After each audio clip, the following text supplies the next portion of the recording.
Assalamualaikum warahmatullahi wabarakatuh. Saya Turyadi, kembali jumpa di Partai Masyumi TV. Tiada hari tanpa berita Anies Rashid Baswedan.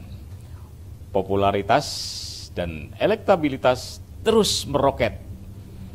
Dari Aceh hingga Jayapura, dari Sanghe hingga Merauke. Selangkah lagi, Anies Rashid Baswedan menuju istana.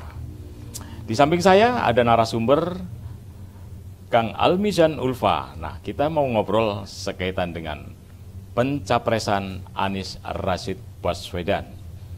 Bagaimana, Kang? Terima kasih, Kang Yadi. Memang menarik sekali. Road to RI1 dari Bang Anies ini sangat penuh dinamika. Ya, perlu waktu 4 bulan, ya, sampai dicapai kesepakatan antara Nasdem, PKS dan Demokrat untuk mencalonkan Anies Baswedan. Jadi pertama kali Anies menyatakan kesiapan menjadi capres itu medio September 2022. Kemudian resmi mendapat 3 dukungan parpol ini 1 Februari 2023. Ya, ini perjalanan yang panjang, yang 4 bulan, dan sampai sekarang juga belum ada kepastian siapa yang kira-kira untuk mendampingin beliau menjadi calon wakil presiden. Saya dengar dari Gubernur Jawa Timur, Khofifah. Mungkin saja, tapi ini nggak pasti kan, mungkin saja. Iya. Tapi yang di underline-nya ini kira-kira bisnis prosesnya ini terlalu melelahkan, menghabiskan energi, sumber-sumber langka yang seharusnya tidak perlu. Oke, nah kayaknya kok ribet banget ya Kang ya soal mau nyapreskan ini Anies ini. Ribet kenapa sih seribet ini gitu loh? Ini biang kerok utamanya itu adalah ambang batas minimal bagi parpol atau gabungan parpol untuk mencalonkan pasangan calon presiden dan wakil presiden. Dibutuhkan 20% kursi DPR. Kursi DPR hasil pemilihan umum tahun 2019 yang lalu, 5 tahun yang lalu. Ya, ini agak janggal sebenarnya. Janggal. Akibatnya tidak ada kepastian hukum, ya. Tidak ada kepastian hukum, tidak konsisten dengan konstitusi, dan diperparah lagi parpol kita ini sebetulnya tidak memiliki azas demokrasi. Kenapa tuh, Kang? Ya, kalau azas demokrasi itu kan ada 3 prinsip. Ada inklusivitas, ya, transparan, dan terbuka. Jadi penetapan itu harus terbuka. Artinya walaupun dia bukan anggota partai itu, misalnya Kang Yadi berniat menjadi calon presiden, nggak bisa ditolak. Saya mau jadi capres hari ini juga, tidak boleh ditolak. Mereka harus menyiapkan mekanisme menerima atau tidak secara transparan, terbuka. Artinya keputusan itu bukan diambil oleh ketum atau ketua elit parpol saja, tapi dari seluruh, ya, jajaran partai politik itu, mulai dari anggota biasa hingga ke pimpinan tertinggi. Tidak boleh 1-2 orang saja. Nah, kalau ini dipenuhi, sebenarnya kendala ribet, ya, lari sana lari situ, itu nggak mungkin. Jadi begitu Bang Anies datang ke katakanlah Nasdem, nggak ada yang bisa menolak, ya. Kalau prinsip demokrasi, ya siap Bang Anies, kita laksanakan. Atau Kang Yadi sendiri datang ke Nasdem, ke ini PKS, saya mau jadi calon presiden, nggak boleh menolak. Karena ini kedaulatan rakyat, ditentukan oleh konstitusi. Setiap warga negara, ya, memiliki kesempatan yang sama untuk ikut dalam pemerintahan, termasuk untuk mencalonkan diri menjadi presiden dan wakil presiden. Nah, yang ini diabaikan, ya, oleh undang-undang ini. Undang-undang ini jelas, ya, melanggar konstitusi. Tapi ya begitulah, MK-nya tidak setelah digugat, ya. Oh gitu. Ya. Nah, kayaknya memang menganut paham ini kali, dinasti ya, parpol ini. Asasnya asas dinasti atau kekeluargaan kali ya. Parpol ini lebih banyak azasnya dinasti dan feodalisme. Feodalisme. Feodal. Ya. Jadi ketum itu di apa itu namanya di apa peran ketum itu sangat superior dan salah. Ya. Menurut demokrasi nggak boleh. Superior. Iya. Misalnya, apa pernah dengar siapa ketua umum Partai Demokrat di Amerika? Nggak ada yang tahu. Ya. Siapa Republik? Nggak ada yang tahu. Partai Republik. Iya, nggak ada yang tahu, nggak pernah tahu. Yang jelas siapa aja yang mau menjadi presiden nggak boleh menolak gitu. Saya dengar tadi Akang menyinggung soal presiden threshold yang 20% yang dianggap oleh kalangan masyarakat sangat buruk. Apakah ini salah satu yang membuat pencapresan Anies Rashid Baswedan menjadi sedemikian rumit? Betul. Ya, presiden threshold ini menjadi ganjalan bagi Anies Baswedan untuk melaju menjadi capres. Sangat mengganggu ya. Presidensial threshold 20% karena tidak mengandung kepastian hukum ya. Kapan dia bisa diterima atau tidak, bolak-balik selama 4 bulan ya, safari ke sana ke sini ini dan partainya juga repot itu. Nasdem harus memenuhi kuota, harus kesana kesini, harus bicara, itu kan jelek itu ya, karena harus komunikasi dengan ketua ini, dewan itu jelek sekali itu. Jadi presidensial threshold ini penyakit demokrasi kita yang seharusnya jauh-jauh hari sudah dihapus. Dan katanya nih saya dengar masyarakat itu hampir sebagian besar sudah menolak ya presiden threshold ini. Dan sudah melayangkan gugatan, kalau menurut Akang sudah berapa kali sih? Sebagian besar saya nggak tahu pasti, tapi gugatannya itu sudah lebih dari 30 kali. Masya Allah. Dan pernyataan tokoh-tokoh masyarakat seperti Profesor Jimli Asidiki, ya, Zulfan Lin, siapa mantan-mantan ini, ketua MK itu, semua menyatakan bahwa presidensial threshold 20% ini buruk sekali bagi demokrasi. Dan gugatan ke MK itu sudah lebih dari 30 kali. Ya. Semuanya kandas, termasuk gugatan kami. Kami menggugat juga. Kami menggugat pasal 222 ya, mengenai presidensial threshold. Dan kami menggugat juga pasal 223 mengenai azas demokrasi yang diabaikan oleh seluruh parpol dalam penetapan calon presiden. Semuanya kandas. Alasan MK itu satu, itu hanya legal standingnya, kemudian posisi hukumnya, kemudian itu kewenangan dari pembentuk undang-undang menyebutkan pasal, jadi tidak bertentangan. Nah, kalau menurut saya sikap Mahkamah Konstitusi untuk menetapkan legal standing itu acak atau suka-sukanya dia. Ada orang yang seharusnya tidak memiliki legal standing diberikan legal standing. Ada yang orang seharusnya memiliki tidak diberikan legal standing.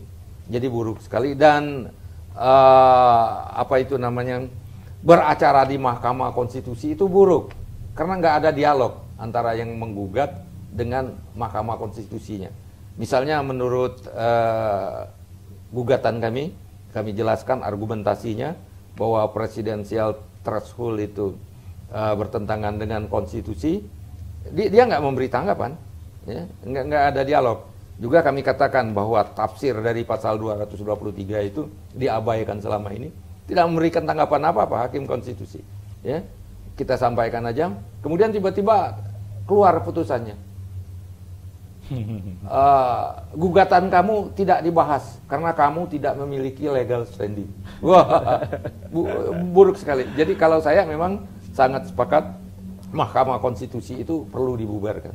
Karena dibubarkan saja ya? Iya, karena dia berpotensi atau memang sudah terjadi membatalkan undang-undang yang bagus dan tidak membatalkan undang-undang yang buruk. Dan cenderung menjadi alat kekuasaan ya? Persis. Karena kalau menurut Profesor Yusril, itu hakim konstitusi itu anteknya oligarki. Kalau menurut Profesor Denny Indrayana, hakim konstitusi itu adalah hakim Sontoloyo. Dan gini juga ya, secara rasional, ya kalau membentuk undang-undang kan diperlukan 575 orang. Kalau ini kan hanya 9 orang. Ya. Untuk mengendalikan 9 orang kan lebih gampang dari 575. Ya, kalau ada yang bisa mengendalikan. Itu yang logiknya aja. Jadi terlepas dari Sontoloyo dan oligarki tadi, ya memang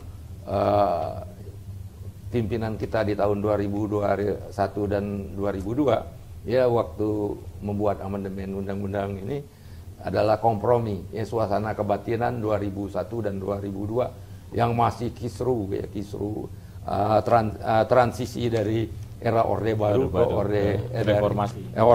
Reformasi. Nah, kalau begini kan agak ribet juga ya. Ini ada beberapa ganjalan ya buat Anies Rashid Baswedan. Betul. Nih, ya kan? Nah, terus kemudian andai kata nih Kang, Akang punya nggak skenario buat Anies Rashid Baswedan ini agar mulus dalam menjalani menuju istana, kira-kira bagaimana? Kalau peneliti itu selalu membuat skenario, ya skenario karena untuk memudahkan analisa. Saya nanti kita bahas ya bagaimana skenario Bang Anies untuk mulus menuju istana. Tapi kita mulai dulu dengan skenario melompatan. Kita anggap Bang Anies itu sukses menjadi capres dan sukses menjadi RI 1. Dengan kata lain, Bang Anies diambil sumpah jabatannya oleh MPR tahun 2024 menjadi Presiden RI ke berapa itu ya? Ke-9. Ke-9. Oke. Kira-kira begitu. Kalau kita buat skenario itu bisa kita banyak yang dapat kita analisis. Kalau skenario bagaimana cara Bang Anies untuk berhasil menjadi presiden, wah ini nanti belakangan aja kita bahas. Karena ini bicara peluang. Karena demokrasi itu tidak tentu, ya tidak ada kepastian. Yang bisa kita bicarakan hanya peluangnya, besar atau kecil untuk menang. Berarti kan kalau boleh saya simpulkan, untuk menjadi presiden di Indonesia ini udah ribet. Kemudian kalau sudah jadi presiden pun bebannya berat. Betul. Itu gimana persis ini? Sekali. Ya karena aturannya demikian ya, presidensial threshold ini harus ada banyak gabungan partai politik. Dan ini sudah jelas kan dari 2004 sampai sekarang itu jabatan menteri itu kan dikapling-kapling dan dijatah. Partai pengusung Bang Anies ini kan Nasdem, PKS, Demokrat. Dan menyusul umat katanya. Ya menyusul umat. Jadi 4 partai ini nanti bakal dapat prioritas untuk mendapat jatah menteri. Nah, jadi menteri itu lebih banyak berdasarkan coupling, ya, dan coupling dari partai-partai politik. Nah ini artinya apa? Menteri itu dalam bahasa holistiknya bukan the best available persons in the market untuk memimpin masing-masing departemen, tapi the best available person for party, untuk partai itu, untuk kepentingan partai, untuk bertindak sebagai petugas partai. Jadi hasilnya juga ya jauh dari baik, ya, jauh dari optimal.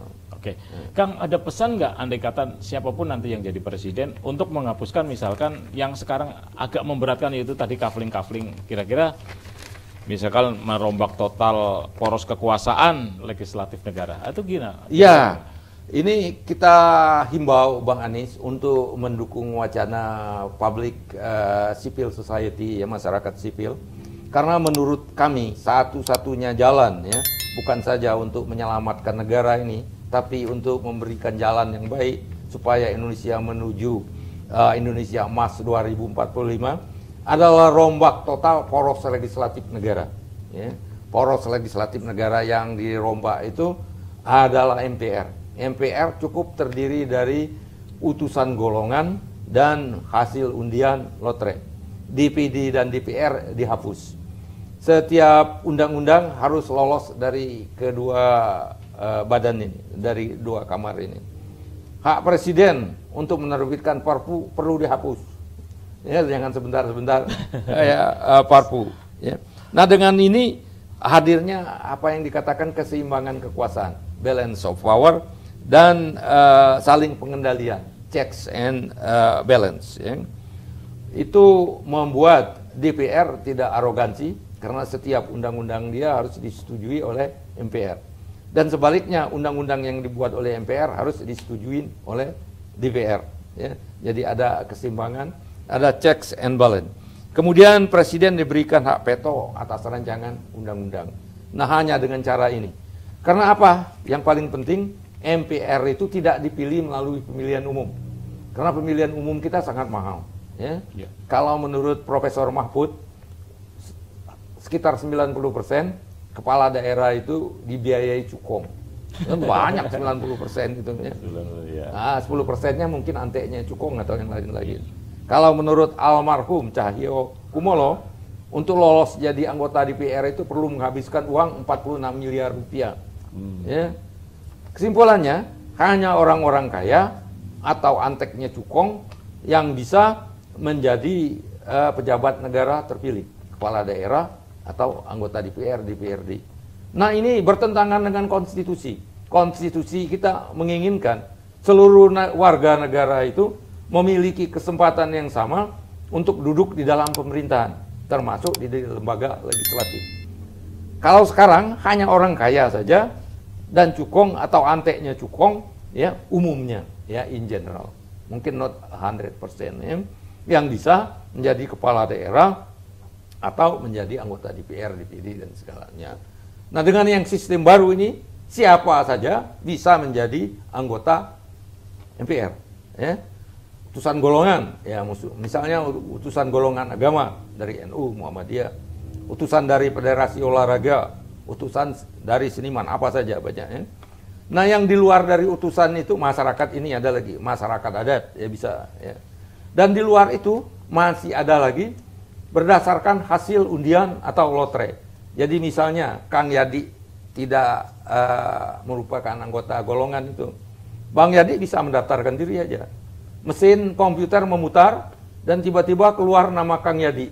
Kang Yadi jadi anggota DPR tanpa mengeluarkan uang sepeser pun. Yep. Bang Yadi santuy, bisa ke MPR jalan kaki aja atau naik sepeda. Ya, nggak perlu, karena nggak perlu uang. Bang Yadi nggak ada tekanan untuk mengembalikan modal 46 miliar itu. Ya. Bang Yadi digaji 5 juta aja udah cukup, nggak ada modal kan, 10 juta ada cukup, dan nggak perlu ada tensi untuk beli mobil mewah-mewah kan, rumah yang mewah-mewah, ya semua bekerja untuk kepentingan rakyat. Jadi ini sangat indah dan mulia sekali. Dan di lain pihak kita tetap ya, yang kaya-kaya, ya yang cukong, anteknya cukong masih bisa melakukan kegiatan seperti biasa untuk menjadi anggota DPR. Mereka dipilih oleh rakyat. Jadi kita itu istilahnya berdamai dengan oligarki. Kita tidak bermusuh dengan oligarki, tapi berdamai. Tapi oligarki membagi kekuasaannya dengan kita. Kalau tadi kamu mutlak, sekarang sebagian kekuasaan kamu diberikan kepada kita untuk kebaikan kita bersama, untuk kebaikan oligarki sendiri dan untuk kebaikan kita. Kalau hal ini terus berlanjut, ini bahaya. Oligarki itu bisa terjadi pertumpahan darah, ya, untuk oligarki. Masyarakat sudah bosan, terjadi revolusi kembali, jelek sekali. Ini terjadi juga ratusan tahun yang lalu. Ratusan tahun yang lalu itu kerajaan-kerajaan itu semuanya absolut. Tapi rakyatnya sebagiannya berdamai dengan raja-raja, berikan kesempatan kepada kami ya untuk duduk sebagai anggota parlemen. Dan ini berjalan sampai sekarang. Seperti di Belanda, kerajaannya berjalan, tetap dihormati, rakyatnya ada parlemen. Dan yang paling dekat dengan kita itu Jepang. Jepang itu rajanya tetap dihormati, tapi parlemennya ada anggota rakyat biasa. Kira-kira gitu Kang Yadi. Baik, pemirsa, itu tadi pesan dari Kang Mizan. Nah, kita tunggu saja apakah beban berat yang akan dipikul oleh Anies Rashid Baswedan mampu dia memikulnya atau tidak? Wallahu a'lam bishawab. Wabillahi taufik wal hidayah. Assalamualaikum warahmatullahi wabarakatuh. Waalaikumsalam.